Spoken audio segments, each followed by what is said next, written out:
তথ্য প্রতিনিধিদের অনুরোধ করব, ভবিষ্যতে কোনো সামগ্রিক জনগোষ্ঠীকে নিয়ে সংবাদ প্রকাশের পূর্বে অবশ্যই সততা, বস্তুনিষ্ঠা যাচাই বাছাই করে নেবেন।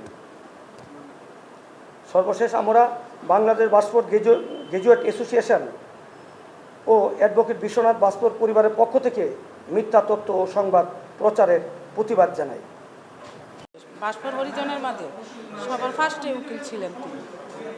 আর এখন যে কৃষ্ণদা যে বলছেন, উনি এই কথাটা ঠিক বলেন নাই, উনি মিথ্যা কথা বলছেন। আমার স্বামী প্রথমে ছিলেন হরিজনের মাঝে পাসপোর্ট আইনজীবী, একটা ময়মনসিংহ হাইকোর্টের যে জজ কোর্টে উকিল ছিলেন তিনি, একটা পিপিএ ছিলেন তিনি, পিপিএ।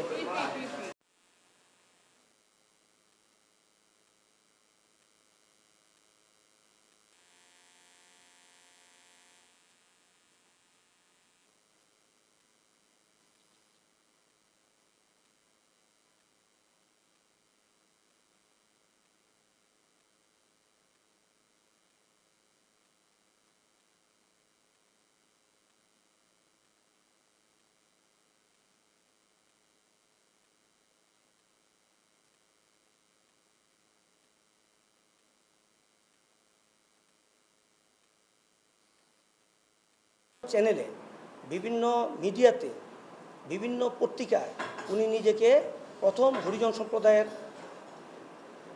একমাত্র উকিল হিসেবে আইনজীবী হিসেবে দাবি করেছেন। সেই সম্পর্কে আমি এখানে কিছু কথা বলতে চাই, একটু মনোসহকারে আপনারা সকলে শুনুন। বিগত 14ই মার্চ 2024